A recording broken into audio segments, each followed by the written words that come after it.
Kaya pwede siyang kilo-kilo. Walang problema kahit pa ganyan na yan. So mga ka-cervix, magtatagal po tayo ng implanon ngayon. Si ate po is na due date na po ng kanya implanon ngayon, kaya patagtag na na.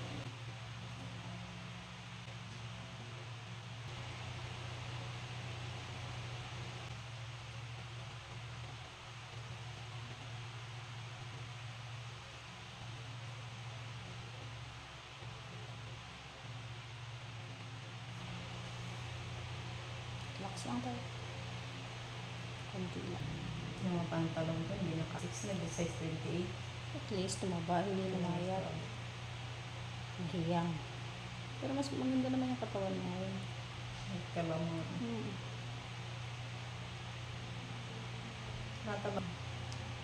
Dikit ng konti.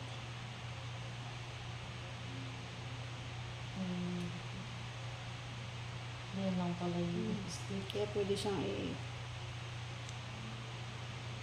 kilo-kilo.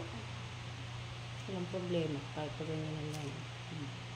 Still, malambot.